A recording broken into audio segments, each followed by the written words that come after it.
Absent Friends by Queenie Bond. Chapter 3. After the launch of Ghostbuster Greg, I was over the moon. Yeah, okay, I was still working at a crappy gossip magazine, but at least I was getting some credit for what I was doing. All of a sudden, I remembered Sonny. What if this page could screw up his whole ghost function initiative or whatever it was? Should I have spoken to him about the reply before I published it?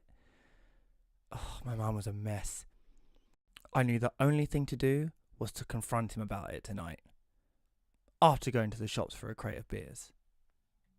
I got home and threw my keys on the couch. Ow! Said a voice coming from the same direction. Sonny suddenly appeared, rubbing his head. He had made himself invisible and the keys had hit him. That wasn't supposed to happen. I was going to grab you when you sat down. I laughed and put the beers down.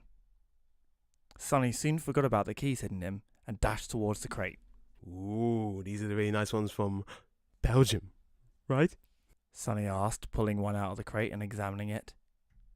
Wait a minute. Laughter? Really nice beer? Either something good happened at work today, or your time-traveling life support machine is up and running and your dead wife is in the bedroom right now. If so, I should probably leave. No, something good did happen at work today. I got a promotion. Sonny then placed the beer bottle to his ear and opened it using the inside of it. In fact, I kind of need to talk to you about it. You see, you remember that piece of advice you gave me about the poltergeist? Sonny nodded as he reclined in the tub chair. Well, I published it. The advice worked, and now I'm doing a new section called Ghostbuster Greg, where people write in about their ghost problems and I tell them how to fix it. I know I should have come to you first about it, but I don't know, I just didn't think. Are you mad? Sonny went quiet. He thought for a moment, then leant forward in his chair. He took a long sip from his bottle and placed it on the table. He stood up and started pacing around the room. This was possibly the longest he hadn't spoken in a while. Sonny then looked towards me and smiled the biggest smile I've ever seen. That is brilliant! He rushed over to the couch and sat next to me. Really? I asked, feeling slightly puzzled at this point. Yes! Ghosts are getting soft. If breathers start getting wise to how to deal with them, it'll force them to really up their game and start scaring the pants off people again. Seriously, Rory, this has saved my bacon. Def's gonna be so pleased. He grabbed his beer and took another couple of swigs, then got his breath back. I'm so glad you're okay with this, because I've got so many entries to this already, and I'm really gonna need your help. Sonny sits upright and faced me, ready to work. Lay it on me, man. Let's do this! I got out my pad and we get going. Okay, ectoplasm. What's the best way to get rid of it? Well, I say the best way is get a tin of carrot and coriander soup, or any soup really, whatever takes your fancy, and pour it onto the affected area. Wait 24 hours, then the ghost will return. Eat the soup and the ectoplasm with it. Okay, and that'll prevent the ectoplasm from coming back? No, not really, but I don't think we should give all the tips away. Keep them guessing. I began to write down Sonny's responses. I have to say I was so relieved that he was okay with it. In fact, he was more excited about it than I was. I think it was nice for him to have another purpose in his death. Of course, at the time I didn't know about this whole business with death and cancelling the haunting licenses, so I didn't realise how much it really meant to him. Okay, so crying children. This woman keeps hearing a crying child in her room, but she doesn't have any children and will never have children. Ah, man, that's creepy. And also pretty tricky. Even trickier than getting breather kids to stop crying. Basically, the best way is to play children's music at the times of the day the crying occurs. If the times are random, then, well, you'll literally have to pretend that you have a child in the house. Put children's toys around the house. Dab baby food on the walls. Crumble up rusks. Man, that's the worst. I don't envy her. Naturally, I was feeling pretty weird about all this. I mean, Were people going to think I was crazy? Sonny, what if people think I'm nuts with all these responses? They won't think you're nuts. People either think you're just playing a joke on people and take the article as a laugh, or they'll actually take it seriously and take the advice. People like ghost whisperers and ghost hunters, now they are crazy. You really think a ghost will respond to a bunch of people sitting around humming and saying, "Come to me, spirits"? Nyah, nyah. He had a valid point. You're damn right I got a valid point. Now come on, let's get to work. Just as I was about to read another entry, the phone rang. I answered it. It was Bernard, my father-in-law. He asked me if I'd like to go out for a drink with him. Maybe it was promotion or the good fun I was having with Sonny, but I felt more open to spending a little bit more time with Bernard, so I agreed. After I hung up the phone, I just all of a sudden felt really flat. Memories of Emily came flooding back. It was mainly her who arranged meeting up with people, and here I was doing it without her. Sonny looked over at me. He could see something was bothering me. You alright, man? I put the notepad to one side and reclined into the couch. Sonny, what happens when you die? What do you mean? Well, you said that some people go to heaven. Who? Sonny relaxed and got ready to relay some ghostly knowledge. When someone dies, if they've led what's deemed a good life, they go to heaven. If they've been bad, like genocide and cold-blooded murder bad, not just a slap on the wrist bad, like pure evil, you go to hell. And if you're neither been here nor there, you go to the underworld. Now of late, less and less people are getting into heaven because the entry levels are just so damn high. So a lot of people are being sent to the underworld. When you're in the underworld, you have this added perk of being able to haunt the living. But like I've said, before you need to do that, you need a haunting license. I thought about what Sonny had said and then replied, but is there any way of any ghost in the underworld getting into heaven? Sonny sighed and kind of laughed at the same time. There is only one way a ghost can get into heaven, but it's never happened before. The only way a ghost can get into heaven is if another ghost leads the other ghosts all the way up to the pearly gates. The downside is the ghost who leads gives up his or her place in paradise. They will be bounded to the underworld for all eternity. I don't know about you, but that was a lot to take in at once. But after a couple of weeks of hearing all these stories, I'd grown a sort of immunity to them. So obviously no ghost would ever give their place in paradise, right? I asked after getting my thoughts together. Nope. Would you? I shook my head and grabbed my beer, but didn't drink it. I just stared at it. I wiped the condensation building up on the bottle with my thumb and sighed. I wondered where Emily was. I admit the thought had often crossed my mind to ask Sonny if he'd ever seen her, but to be honest, I never really had the courage. We carried on working through the night and finished a whole case of beers. Back in the underworld, Sonny was telling Death all about the Ghostbuster Greg page and how he thought it was going to get the ghosts the good kicking they needed. Death was so excited he jumped out of his throne crying out, "Excellent!" He then walked over to a glass cabinet with all manner of ghostly looking bottles inside. Some with liquids that were so dense they could have just been pure fog, and some that were so thick you couldn't imagine drinking any of them. He poured out some of the fog-looking liquid into a cup shaped like a lizard whose mouth had been stretched in order to hold the liquid, and body was squashed so he could hold it like a wine glass. Well done, Sonny. I knew you could do it. Death sat down in his chair and seemed pretty pleased with the whole situation.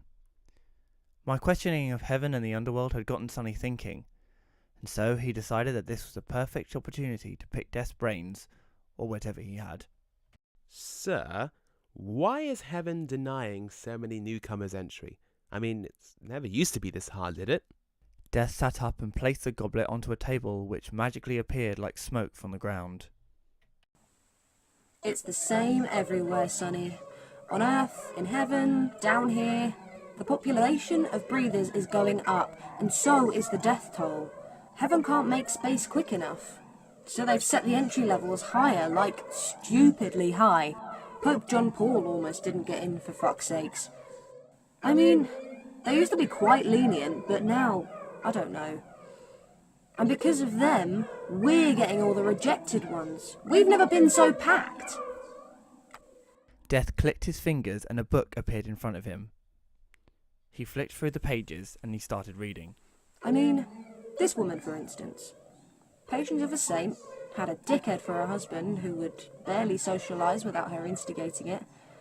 She led a good life. Everyone loved her, never set a foot wrong. And where did she get to go when she died? Here, what's all that about? Soon they're going to be sent to hell for stealing a packet of crisps. Sonny couldn't help but notice that story kind of rung a bell. Was that girl named Emily by any chance, husband Rory? Death had a quick glance. Well, shit, yeah, it is. Oh, wait. This is your mate's wife, isn't it? Wow, I had no idea. Well, I suppose you can tell him all about her now, couldn't you? Sonny thought about it, and he knew he should have told me the very next time he saw me. But he didn't. And he didn't tell me for quite some time after that. The next week I met up with Bernard at the pub. We sat and we drank and we had a quite nice chat. It got to a point in the conversation where it was just like when Emily was alive. In that moment, I just sort of lost some of my inhibitions and just went with it. I felt like I'd found this new confidence that I never knew I had. So, Rory, what made you change your mind? I didn't really know the answer, but I kind of felt like Sonny had something to do with it. I don't know, really. Well, actually, I've made a new friend. His name's Sonny, and to be honest, he's been helping me out quite a lot. It's weird, but sometimes he kind of reminds me of Emily. I mean, not in our way, but just, you know, he has some of the same traits, you know. It's quite nice. Bernard smiled. He said how nice it was to see me happy and that I was beginning to come out of my shell a bit more. I really didn't want you to revert back to how you were before you met Emily. She always said you were such a recluse. Bernard's phone went off and he answered it. He spoke for a while, then hung up. I'm really sorry, mate, but I've got to dash. It was really great seeing you, though. Please, don't hesitate to call me. We said our goodbyes and he left me. It wasn't long before someone else arrived. Someone I really didn't expect to see. Rory, I've come for your soul. Sonny? Oh, shit, how did you know it was me? Sonny emerged right next to me, grabbed my beer and took a sip. Well, you've used that line before. And hey, won't people see you here? No, I'm invisible. Only you can see me. For a moment, I felt better, but then I realised how crazy I must look to passers-by. Great. Thanks, mate. So, is this pub in your haunting zone thing? Sonny nodded. Yeah, I've come here because apparently there's a new ghost haunting this place and I wanted to catch him in action. Sonny had a look around, then suddenly he spotted who he was looking for. He pointed over at a man in a bunny costume, hopping around the bar. Him! He calls himself the Ghost Bunny. I start to laugh. Are you for real? That's no ghost, that's Gene. He's a regular here. He's always worn that bunny suit. He's not dead. Sonny shook his head. He wasn't dead until about a week ago. Liver failure gets us all in the end. Now he says his mission in death is to prevent the same thing happening to other people by scaring them out of pubs. Let's watch. The ghost bunny hopped over to a punter and tapped him on the shoulder. The punter, who was fairly intoxicated, turned to see a grown man wearing a pink bunny suit. He started to laugh as the ghost bunny removed his mask. The punter's face became white as snow, and he vomited all over the bar. Clearly, whatever the ghost bunny showed the punter was quite graphic and disturbing. Wow, that was something, huh? Sonny laughed, taking another sip of my beer. Now that's the kind of original haunting we wanted. Just as the punter was chucked out the bar for vomiting everywhere, in walked the girl who had attempted to chat me up the other night. However, this time she had a bit more of a modest outfit on.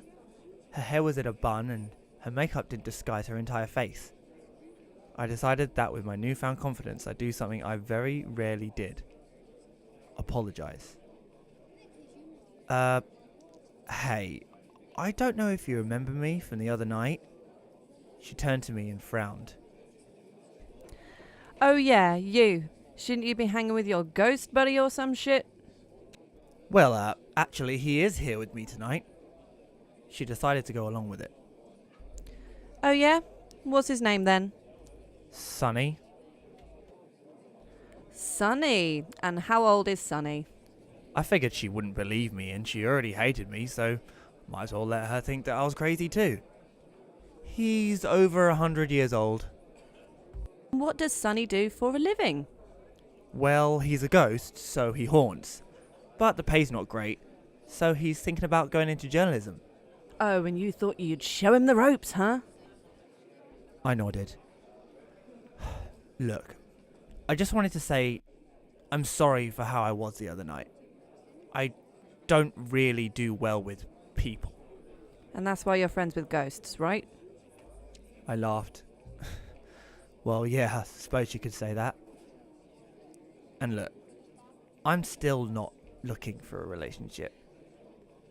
The truth is, my wife died just over a month ago, and I'm still trying to work things out.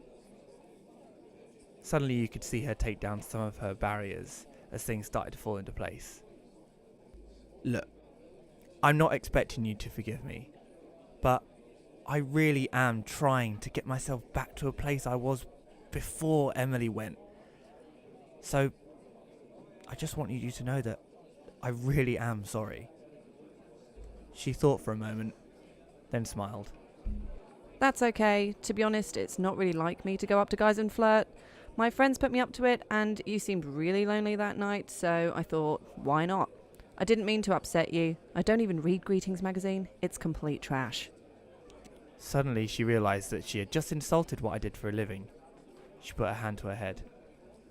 Oh, I'm such an idiot. I'm sorry. No, you're right, I replied. It really is trash. But it pays the bills, right? She started to laugh.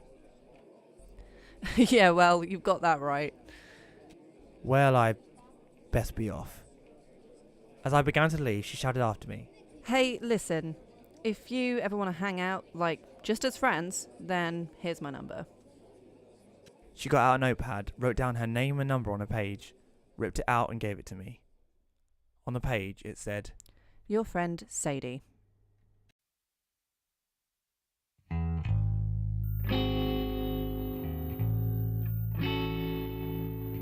Absent Friends by Ads Queenie Bond. Starring Ads Queenie Bond as Rory, Maxim Thompson as Sonny, Chlo Kitteridge as Death, Saul Reid as Bernie, and Natalie Hawkins as Sadie.